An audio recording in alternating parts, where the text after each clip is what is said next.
नमस्कार, स्वागत है आपका सीएनबीसी आवाज मोतीलाल ओसवाल स्टूडियोज में। मैं हूं मनीषा गुप्ता और आज हम बात करेंगे सोने चांदी में, जहां पर बुल रन जारी है। सोना अपने ऑल टाइम हाई से थोड़ा सा फिसला है, लेकिन चांदी में $80 प्रति आउंस के आसपास फिर से कारोबार और 2,50,000 का स्तर बहुत इजीली यहां पर हमने निकलता हुआ देखा है।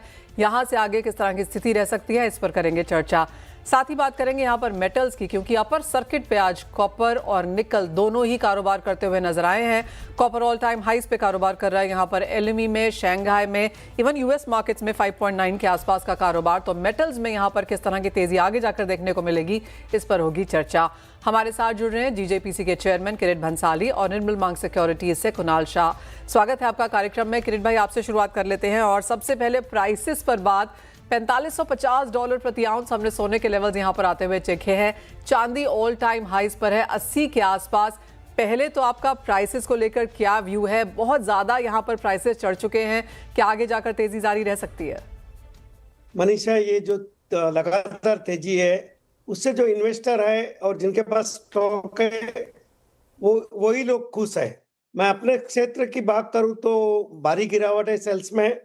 बहुत चांदी और सोना दोनों हाई टाइम चल रहा है और उससे सेल्स में काफी इफेक्ट हुआ है। मैं डोमेस्टिक मार्केट की बात करूं कि शुरुआत में दिवाली के पहले 15-20% डाउन था। इस वक्त मैं बड़े प्लेयरों से बात कर रहा हूं, 50 से 60% की गिरावट है। वो भारी चिंता का विषय है।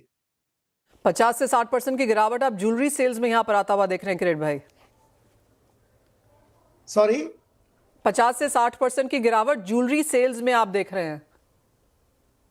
यस, डोमेस्टिक मार्केट में बिल्कुल। सिर्फ ज्वेलरी में ही गिरावट है? स्पेशली गोल्ड एंड सिल्वर में डायमंड ठीक कर रहा है, क्योंकि कोई ना कोई वर्क शिफ्ट हो रहा है। लगातार ये तेजी देखकर सोने में से कुछ 10% लोग शिफ्ट हो रहे हैं डायमंड में।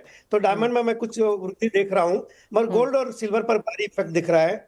और दूसरे एक सामाजिक कंपैरिजन में करूँ तो क्या होता मनीषा, 2 टियर सिटी में, छोटे शहरों में, ग्रामीण इलाकों में अगर एक ही घर में 2 या 3 साल में शादी हो रही है, एक बेटी को विवाह करके भेज रहे हैं, तो अगर सबने माँ बाप ने पहले 3 साल पहले उसको 50 ग्राम दिया है, तो वहां पर ये आज भी प्रणाली फॉलो कर रहे हैं कि छोटी बेटी को भी 50 ग्राम दिया जावे। और 3 साल पहले 50 ग्राम का जो कीमत था, उससे ये 3 टाइम हो गया समझो।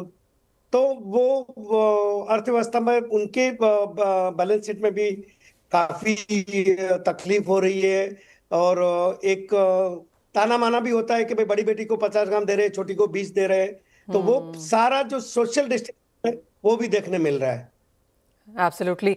किरीट भाई, जो ये 50-60% की गिरावट है, ये सिर्फ ज्वेलरी में है या फिर आपको लगता है इन्वेस्टमेंट डिमांड, जो इस साल का एक बहुत बड़ा थीम रहा है, वहां पर भी अब लोग हाथ रोकने लगे हैं? सभी जगह हाथ रोकने रहे। डोमेस्टिक तो बहुत बैडली इफेक्ट है। इन्वेस्टमेंट में भी लोग अभी ये जो प्राइस देख रहे हैं $80 सिल्वर का और 4550 अपना गोल्ड का, तो उसमें भी अभी रुक कर इन्वेस्ट कर रहे हैं। काफी क्या इसी तरह के क्यूज एब्सोल्युटली किरीट भाई, क्या किसी तरह के क्यूज हम ग्लोबल मार्केट से भी आता हुआ देख रहे हैं? क्योंकि ग्लोबली भी यहाँ पर एक समय में हमने बहुत स्ट्रॉन्ग ईटीएफ बाइंग चलते हुए देखी थी, जो इस साल का थीम रहा है। यूएस में, एशियन मार्केट्स में खरीदारी थी। तो ईटीएफ्स में या फिर ग्लोबल मार्केट्स से भी यही ट्रेंड्स देखने को मिल रहे हैं? क्या वहां पर भी खरीदार बहुत ज्यादा नहीं है? आपने स्टडी किया होगा तो बहुत सारे बैंकों ने भी अभी रुकावट डाल दी है, बाई नहीं कर रहे। जो बड़ी बड़ी संस्था है उन्होंने भी अभी वेट एंड वॉच का रुख अपनाया है। तो कहीं ना कहीं पूरा माहौल जो है वो स्टैंड स्टिल है। अभी आगे लोग समझ के, स्टडी करके, और सबसे बड़ी खबर जो आने वाली है और जिसका हमें बड़ी बेसब्री से इंतजार है, वो यूएस टैरिफ पर बहुत सारी चीज निर्भर कर रही है। Well absolutely. किरीट भाई, आपने अब डायमंड्स के बारे में बताया कि कुछ लोग यहाँ पर डायमंड्स में शिफ्ट होते हुए नजर आए हैं। डायमंड्स के प्राइसेस इस साल में कैसे रहे? किस तरह की डिमांड आपने बनते हुए देखी डोमेस्टिक मार्केट्स में और इंटरनेशनल मार्केट्स में? देखो, इस भारी तेजी के बीच में ये एक अच्छा समाचार है कंज्यूमर के लिए कि जो स्मॉल साइज, जो इंडिया की बड़ी मार्केट है, उसमें 15 से 20% का प्राइस करेक्शन है। तो उसका फायदा पर उठा रहे हैं। आहिस्ता आहिस्ता वो स्टेबल हो रहा है। नेचुरल डायमंड में हमारे प्रयासों से, प्रमोशन एक्टिविटी से, लगातार सोने और चांदी में तेजी की वजह से डोमेस्टिक मार्केट में नेचुरल डायमंड और लैब ग्रोन डायमंड का सेल्स में वृद्धि हम देख रहे हैं। किरीट भाई, आपने कहा स्मॉल साइज डायमंड 15 से 20% इन सेंस ऑफ प्राइस यहां पर नीचे आए हैं, तो डिमांड उसके सामने कैसी बढ़ी है? बढ़ी है, काफी बढ़ी है। 10 से 15% डिमांड की भी वृद्धि देख रहा हूँ डोमेस्टिक मार्केट में। और इंटरनेशनल मार्केट्स में अगर आप ये पूरा कैलेंडर ईयर देखें तो किस तरह के एक्सपोर्ट्स रहे diamond and diamond stud jewellery के लिए? ज्वेलरी का ठीक रहा है, काफी ठीक रहा है। हम यूएस भी वाया रूट करके ज्वेलरी भेजने में सक्षम रहे हैं, और ये जो लगातार 9 कंट्री के साथ एफटीए है उसके भी परिणाम दिख रहे हैं। तो आप कंपेयर करोगे तो हमने जो लास्ट ईयर का कैलेंडर ईयर में कंपेयर करूँ तो 19 बिलियन का जो लास्ट ईयर था, उसी नवंबर में 19 बिलियन हमने टच किया है। बात एफटीएस की कर लेते हैं, क्योंकि वो एक बहुत बड़ा पॉजिटिव रहा इस पूरे साल में। टैरिफ्स के सामने हमने एफटीएस जो बनते हुए देखे, वो एक सपोर्टिव पॉइंट था। किरीट भाई, 9 कंट्रीज के साथ एफडीए है जैसे आपने कहा, और बाकी कंट्रीज के साथ यहाँ पर बातचीत है, यूएस के साथ भी यहाँ पर बातचीत है। 2026 में अब यहाँ पर क्या कुछ पाइपलाइन में है एफटीएस और बीटीएस के जरिए? मनीषा, मैं आपको बताऊं, 3 दिन पहले कॉमर्स सेक्रेटरी हमारे जीजेपीसी ऑफिस में आए थे, और करीबन दिन के 6 घंटे हमारे साथ निकाले। जर्मन सेक्टर को भारत सरकार और राज्य सरकार बहुत करीब से स्टडी कर रही है, और लगातार एफटीए का एक कारण ये भी है कि इस सेक्टर में हमारे पास एक भी माइन नहीं होने के बाद, ना रफ डायमंड की माइन है, ना गोल्ड की है, ना सिल्वर की, हम दुनिया में एक तरफ से राज कर रहे हैं। उसको बरकरार करने के लिए कॉमर्स सेक्रेटरी व्यक्तिगत रूप से हमारे जीजीपी ऑफिस में आए, हमारे साथ 6 घंटे का समय निकाला। लगातार दूसरे कंट्री के साथ क्या हमारा डिस्कशन हो रहा है, उस पर उन्होंने हमको बहुत सारी जानकारी दी। और उन्होंने एक बात बताई कि हम अभी जिस तेजी से आगे बढ़ रहे हैं तीसरी अर्थव्यवस्था बनने के लिए, उस पर हम सिर्फ यूएस और चाइना पर निर्भर ना बन के दूसरे शहरों के साथ, दूसरे कंट्री के साथ कारोबार बढ़ाए। मगर मैंने अपनी चिंता बताई। ये बोलना आसान है कि आप न्यूजीलैंड करो, ओमान करो, वो हमारी बहुत छोटी मार्केट है। यूएस हमारे पूरी बास्केट का 35% है। तो हमने उनको स्पष्ट रूप से बताया कि यूएस टैरिफ होना हमारे लिए बहुत जरूरी है, स्पेशली जेम ज्वेलरी के लिए। और उन्होंने एक बात बताई कि अभी लगातार हमारा ऑयल इंपोर्ट कम हो रहा है, और उससे यूएस काफी खुश है। उन्होंने उम्मीद जताई है कि आने वाले 2-3 वीक में कुछ सकारात्मक रिजल्ट आएंगे। एब्सोल्युटली, उसका बाजार को यहाँ पर इंतजार भी रहेगा। किरीट भाई, अब एक और चीज, जैसे आपने कहा इंडस्ट्री की यहाँ पर डिमांड तो कम हुई ही है, ज्वेलरी में 50 से 60% की गिरावट है। अगर गोल्ड के प्राइसेस यहीं रहते हैं या इससे और ऊपर यहाँ पर जाते हैं, प्लैटिनम में हमने अच्छी खासी तेजी आते हुए देखी है, ऑल टाइम हाइज वहाँ पर भी बने हैं। एज एन इंडस्ट्री, चाहे वो आपकी वर्किंग कैपिटल हो या फिर गोल्ड और प्लैटिनम जो आप यहाँ पर जॉब वर्कर्स को देते हैं काम करने के लिहाज से, या मार्जिन की बात है, किस तरह से ओवरऑल इंडस्ट्री का कामकाज यहाँ पर इम्पैक्ट हुआ है? सेल्स में तो इम्पैक्ट आया ही है, ओवरऑल कैसे देखते हैं आप इसका असर? नहीं, ये लगातार तेजी डेफिनेटली बिजनेस पर असर कर रही है। हाँ, एक अच्छी खबर ये है कि लैब ग्रोन मार्केट बहुत तेजी से बढ़ रहा है। उसके लिए जो हमारा लार्ज नंबर वर्कफोर्स है, जो नेचुरल डायमंड में एक्सपोर्ट में गिरावट की वजह से कारीगरों की हमें जो चिंता थी, वो पूरा सेगमेंट शिफ्ट हो गया लैब ग्रोन डायमंड में। लैब ग्रोन डायमंड की दुनिया भर में डिमांड भी बढ़ रही है, डोमेस्टिक मार्केट में भी डिमांड बढ़ रही है। उससे जो वर्कफोर्स पर है हमारी चिंता थी, वो फिलहाल है। किरीट भाई, अब 2026 से क्या एक्सपेक्टेशंस है एज एन इंडस्ट्री? यूएस के साथ एक बातचीत हो जाए, करार हो जाए, वो तो ऑफ कोर्स यहाँ पर है ही, आगे बजट भी आने वाला है, काफी कुछ रिप्रेजेंटेशंस करने की तैयारी होगी। अगले कैलेंडर ईयर के लिए आपके ड्राइंग बोर्ड पर अब क्या कुछ है? अब यही देख रहे हैं कि देखो, नई मार्केट एक्सप्लोर करना है। वो एक स्पष्ट संदेश प्रधानमंत्री जी ने भी दिया है, कॉमर्स मिनिस्टर ने दिया है, वो हम लगातार करेंगे। डोमेस्टिक मार्केट में भी अच्छी डिमांड है, लगातार स्टोर बढ़ रहे हैं। आप देखोगे तो कृष्णा ने टारगेट रखा है, ये 2026 के शुरू में डेट है। तो कहीं ना कहीं वो लगातार रिटेलर का भी हमें साथ मिल रहा है, और हम ये जो हमारी लीडरशिप है उसको बरकरार करने के लिए जीजेपीसी और सरकार के माध्यम से जो बने वो लगातार कर रहे हैं। किरीट भाई, बहुत शुक्रिया साथ चलने के लिए। और एब्सोल्युटली जैसे कहा गया कि अच्छी खासी हमने यहाँ पर बढ़त आते हुए देखी है। जहाँ पर एक्सपोर्ट्स की बात है, $19 बिलियन का वो आंकड़ा यहाँ पर प्रॉपर है। लेकिन डोमेस्टिक मार्केट्स में गोल्ड सिल्वर के प्राइसेस बहुत ज़्यादा बढ़ने की वजह से ज्वेलर्स के लिए ऑफकोर्स चिंताएं हैं। बिकॉज पिछले 1-2 महीने की बात की जाए तो 50 से 60% की गिरावट अब यहाँ पर ज्वेलरी डिमांड में बढ़ने लगी है। लेकिन यहाँ से प्राइसेस कहाँ जाएंगे, कैसे आप 2026 को यहाँ पर अप्रोच करें, ये सारी कॉन्वर्सेशन के लिए हम ब्रेक के बाद जुड़ेंगे निर्मल बैंक के कुणाल शाह से, एक छोटे से ब्रेक के बाद। आपका और कुणाल शाह हमारे साथ अब जुड़ चुके हैं। कुणाल, सबसे पहले सिल्वर, बिकॉज $80 एन आउंस का लेवल अब यहाँ पर है। ये एक लेवल है जिसके बारे में किसी ने इस पूरे साल बात नहीं करी है। अगले साल के लिए ऑब्वियसली एक टारगेट्स बनते हुए नजर आए थे, लेकिन जिस तरह के लेवल्स अब हम यहाँ पर देख चुके हैं, 81 का ऑल टाइम हाई, अब जो अगले 2-3 दिन हैं ये साल खत्म होने से पहले माफ कीजिए, आप कैसे देखते हैं प्राइसेस को? सबसे पहले तो let us talk about the behaviour in last 2 days. मुझे किसी का $30 पे, $40, $50 पे जितने फोन नहीं आए थे, इतने $80 पे फोन आया है कि क्या सिल्वर अभी लेना चाहिए कि नहीं। So there is a complete fear of missing out, whether at 2.5 lakh रुपए में भी लोग सिल्वर लेने के लिए रेडी है। That is the state today. So that is the behavioural aspect of the market. Now coming to the fundamental, so I think जो China ने एक्सपोर्ट कंट्रोल 1 जनवरी से जो लगाने के लिए कहा है, और उसके चलते हुए आज तकरीबन एज ऑफ नाउ भी शंघाई में $86-87 के आसपास सिल्वर चल रहा है, और कॉमेक्स पे आप देखेंगे तो 70। So now what kind of export control they are putting and how much crunch that is going to cause to the world.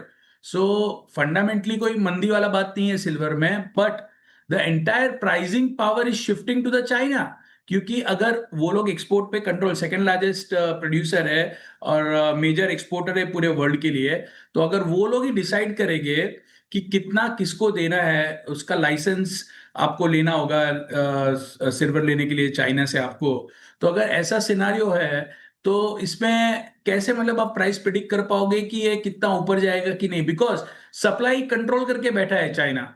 सो बहुत डिफिकल्ट है मंदी बंदी होना।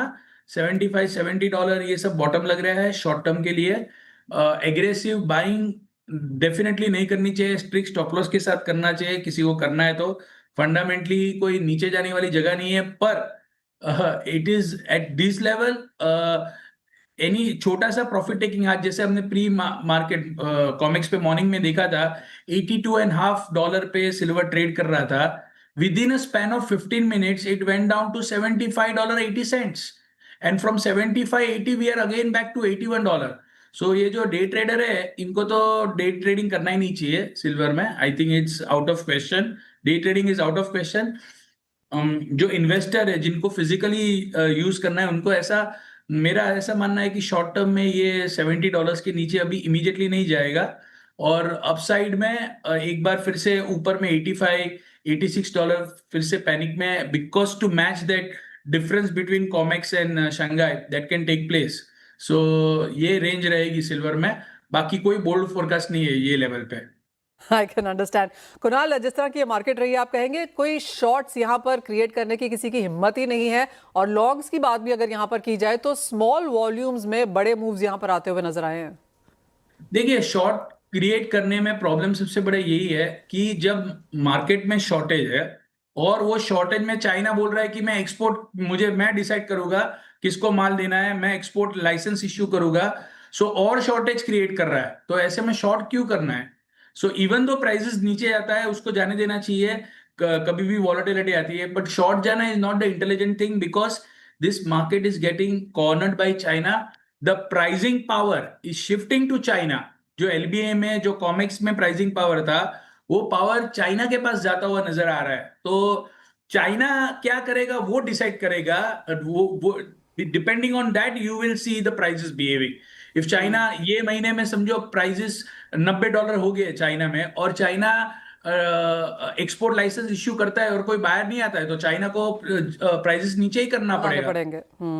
सो I think this is very tricky scenario. ये जो ग्लोबलाइजेशन से हम धीरे धीरे धीरे बैकवर्ड्स जा रहे हैं, ये हम आगे नहीं जा रहे, हम पीछे जा रहे हैं, और जिसके पास फिजिकल कमोडिटी है, and that is the reason why we are seeing disparity across all commodity exchanges. Right. अभी जैसे इंडिया है, तो इंडिया में फॉर एग्जांपल कॉपर की जरूरत ज्यादा है, कॉपर की डिमांड ज्यादा है, तो हम एलएमई का प्राइस नहीं है, जिसको यहाँ पे ज्यादा कॉपर का डिमांड है प्राइस है, वो तो कॉपर एब्सोल्युटली। का प्राइस बढ़ गया है। कुणाल, मैं वही एक्चुअली आपसे बात करने वाली थी। अपर सर्किट पे हम काम कर रहे हैं एमसीएक्स में, which is not the case बाकी एक्सचेंजेस में।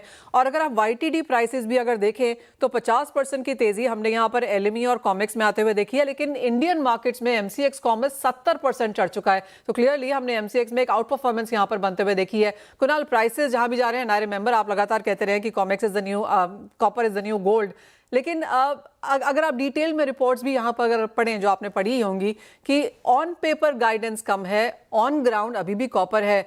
डेफिसिट की बात हम जरूर यहाँ पर कर रहे हैं, लेकिन कहीं ना कहीं आप कहेंगे चाहे वो चांदी है चाहे वो कॉपर है, एक सेंटिमेंट ड्रिवन है। ऑन ग्राउंड इतनी बड़ी डिमांड या इतना बड़ा डेफिसिट नहीं है। नहीं, देखिए मनीषा जी, ये समझना ये होगा कि चाइना ने जो परसों अनाउंस किया है कि वो कॉपर की कैपेसिटी कम कर रहे हैं, कम ओके। करेगा। तो अगर इंडिया की कॉपर की डिमांड 9 से 10% से ग्रो हो रही है, और इंडिया को अगर कॉपर लगना है, इंडिया अगर यहाँ से धीरे धीरे 5.5-6 ट्रिलियन डॉलर की इकोनॉमी 2-3 साल में होने वाली है, तो अगर हमको 10% डिमांड से इंडिया ग्रो कर रहा है, तो हमको तो जो कॉपर जिसको लेना है वो तो ले लेगा ना। वो सोचेगा कि सिल्वर की तरह ना हो जाए कि मुझे कॉपर हाथ में ही नहीं रहा है। चाइना अगर सप्लाई श्रिंक कर रहा है और कॉन्सेंट्रेट मार्केट भी टाइट है, तो ये क्या हो रहा है कि out of fear people are running to procure the material, और जो शॉर्ट से है उसकी स्क्वीज आ रही है। So it is more to do with what is happening in that domestic geography. So India में कॉपर की डिमांड डबल डिजिट ग्रोथ से बढ़ रही है। सो वाई नॉट, अगर मैं कॉपर का यूजर हूं, मैं अगर कोई वायर प्रोड्यूसर हूं जो कॉपर को कंज्यूम, तो मैं आई विल बी वरीड कि शायद मैं अभी बाई नहीं करूंगा कॉपर, तो मुझे जैसे सिल्वर की तरह 1500 रुपये में लेना पड़ेगा या 1600 रुपये में लेना पड़ेगा। तो मैं 20 रुपए का, 25 रुपए का, 10-20% का प्रीमियम देके भी एक बार लेके छोड़ दूंगा। मेरे पास मेरी सप्लाई आ गई है फिलहाल। सो ये पूरा डिमांड ड्रिवन नहीं है, ये फियर है कि कल उठ के जैसे सिल्वर में हुआ ऐसे शायद कॉपर में भी ना हो जाए। So that's why people are scrambling and running to procure their supply, and that is the reason why MCX is trading at premium. India में शॉर्टेज है, इंडिया में इंपोर्ट भी अगर आप देखेंगे लास्ट 2-3 महीने के इंपोर्ट का फिगर, और अभी जो सिनेरियो बना है, तो एक तो ऑलरेडी शॉर्टेज थी, और ऊपर से ये चाइना का जो अनाउंसमेंट आ गया, तो सबने अपना मटेरियल प्रोक्योर करना चालू कर दिया है। सो आई थिंक इट्स हर कंट्री अपनी अपनी डिमांड जो जो कमोडिटी में है वो प्रोक्योर कर रही है। तो हम लोग पीछे जा रहे हैं। अभी वो कोई ग्लोबल बेंचमार्क नहीं रहा है कि कॉमेक्स 3% ऊपर है तो एमसीएक्स 6% क्यों ऊपर गया। अरे Right. इंडिया में डिमांड है इसलिए 6% ज्यादा ऊपर गया। So we are going back. That is fortunate and unfortunate, that time will tell. But the traditional जो ट्रेडिशनल इक्वेशन थे जिससे कमोडिटी के प्राइसेस ऊपर या नीचे जाते थे, वो इक्वेशन चेंज हो रहे हैं। Now it is more to do with जिसके पास ज्यादा प्राइसिंग पावर है, जिसके पास ज्यादा सप्लाई है, वो उसके पास प्राइसिंग पावर है। और फिलहाल ऐसा दिख रहा है कि प्राइसिंग पावर चाइना के हाथ में जा रहा है। ओह एब्सोल्युटली। जिस तरह से यूएस में यहाँ पर शायद टैरिफ लग सकते हैं, क्रिटिकल मिनरल लिस्ट वहाँ पर बन रही हैं, और वो सारा मेटल हमने यूएस में जाता हुआ देखा है। परचेजिंग पावर यहाँ पर चाइना की तरफ से निकल के आ रही है। तो क्लियरली एज ऑफ नाउ भी दो biggest economies of the world seem to be driving commodity prices. Kunal, मेरा सवाल अब यहाँ पर सोने को लेकर है। यहाँ पर भी हमने $45-50 अनाउंस का ऑल टाइम हाई बनता हुआ देख लिया। क्या सोने में इन्वेस्टमेंट अभी बेहतर है यहाँ पर, क्योंकि gradual wealth, safety in money, वो सारा कुछ हमने गोल्ड में यहाँ पर होता हुआ देखा है? सो मेरा एक नैरेटिव जो मैं आपको देना चाहता हूँ, so before I come to the outlook, कल उठ के China who is the largest producer of gold, कल चाइना आके बोलेगा कि मैं अभी गोल्ड के एक्सपोर्ट पे भी कंट्रोल डालूंगा, मैं डिसाइड करूंगा किसको गोल्ड कितना देना है। सो आप क्या करेंगे? रशिया ने डाल दिया है गोल्ड के एक्सपोर्ट पे कंट्रोल, चाइना ने सिल्वर पे डाल दिया है। अभी चाइना 2 महीने बाद बोलेगा कि मैं गोल्ड पे भी एक्सपोर्ट कंट्रोल डाल रहा हूं। तो कौन सा प्राइस फोरकास्ट काम लगने वाला है? Because China is the largest producer of gold. अगर वही डिसाइड करेगा कि मैं इंडिया को इतना दूंगा, इसको इतना दूंगा, इसको इतना दूंगा, इतना ही दूंगा, तो फिर वो तो वही प्राइस डिक्टेट करेगा। सो एज ऑफ नाउ वो हुआ नहीं है। एक सवाल कुणाल, जैसे आपने कहा कि ठीक है यहाँ से अब कुछ भी प्राइसेस देना मुश्किल है, जो भी दिए थे वो निकल चुके हैं, 2026-27 के भी लेवल्स यहाँ पर आ चुके हैं। किसी को लेना हो, अगर कोई नया निवेशक यहाँ पर आए, क्योंकि हम दोनों जानते हैं कि बहुत सारे लोग नहीं खरीद पाए हैं, ये अच्छा समय है, करेक्शन की वेट करें, बस निकल चुकी है, ट्रेन आने वाली है, अब क्या करना चाहिए नए निवेशकों को? आई थिंक जिसको लेना ही है, डाइवर्सिफाई करना ही है, उसको 50% डाइवर्सिफाई करना चाहिए, और करेक्शन आता है तो फिर से 50% लेना चाहिए। ऐसे अप्रोच कर सकते हैं, क्योंकि इसमें टॉप बॉटम प्रिडिक्ट करना बहुत डिफिकल्ट है, नंबर 1। नंबर 2, लॉजिकली स्पीकिंग मैं तो कहूंगा कि वेट करना चाहिए, चेज नहीं करना चाहिए। फोमो जो फियर है ना, वो उसको फॉलो नहीं करना चाहिए। लॉजिकली एक बार सिल्वर भी ऊपर जाके मुझे लग रहा है कभी भी थोड़ा बहुत करेक्ट हो सकती है, और गोल्ड में भी ऐसा हो सकता है, बट लंबा करेक्शन, लंबा क्रैश, वो सब नजर नहीं आ रहा है फिलहाल। ऑल राइट, तो 50% अभी डाल दीजिए, 50% अपनी करेक्शन आएगा तब यहाँ पर ले लीजिए। और जिस तरह की मूवमेंट हमने सोने, चांदी, कॉपर, निकल, ये सभी मेटल्स में आते हुए देखी है, प्लैटिनम, पलेडियम, वो लिस्ट बहुत लंबी है। अगले साल भी इस तरह की वॉलेटिलिटी और मूव्स डिपेंडिंग ऑन कौन सी कंट्री क्या कहती है, कैसे कंट्रोल करती है, उसका इंपैक्ट हम प्राइसेस पे आता हुआ देखेंगे। एज ऑलवेज कुणाल, बहुत शुक्रिया साथ जुड़ने के लिए और बहुत डिटेल्ड में हमारे दर्शकों को वो डिस्कस भी करने के लिए। वेल, इसी के साथ एक ब्रेक का समय है, हम लौटेंगे और बात करेंगे यहाँ पर मार्केट्स की एंड स्टॉक स्पेसिफिक्स की।